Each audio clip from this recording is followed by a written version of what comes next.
Continuous rape and violation of women and girls in internally displaced persons camp across the northeastern parts of the country must be checked and perpetrators brought to book.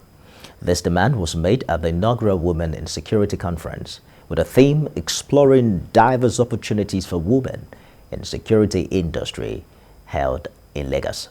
Senior correspondent Ivy Kado reports. Activities of Boko Haram has left many displaced in states like Borno, Yobe and Adamawa. Camps have been set up in these states, but there are reports of sex in exchange for supplies such as food, water and others. At this conference for women in security, such issues came up. Participants described as worrisome the fact that no perpetrator has been brought to book. If we have to keep these people in IDP camps, it behooves us to also provide the required protection, get whoever victimize them and use them as an example. Women raise men, so it's the men. If the men are doing the raping, so what is it that we're missing in the raising of these boys that eventually become men? That done, the gathering took a critical look at the role women can play in security architecture of the country. But that's after the keynote speaker spoke on breaking new ground on old ground. Their resilience will be tested at every point in time.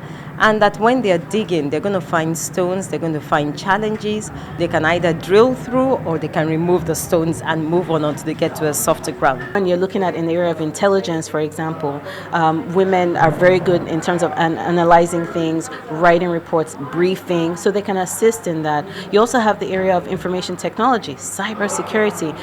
For the men, it's become expedite to galvanize the experience of these women and put them to better use. They tend to be above that. They look at things from a very much professional-driven perspective and do an outstanding job as a result. I don't think they're necessarily as easily influenced by some of those local factors as some of the men might be. Women, we always bring a new perspective and new narrative, to discussions, and that for me changed the game. We need to have a paradigm shift. We need to start engaging women more in leadership. We need to start engaging them more in control of resources and assets. Panelists, which were made up of Brigadier General Christiana Thomas, Gender Advisor for Armed Forces of Nigeria, Sibyl Akinfenwa, a Deputy Commissioner of Police, spoke on very engaging topics that properly engaged participants. Ivy Kano, TVC News, Lagos.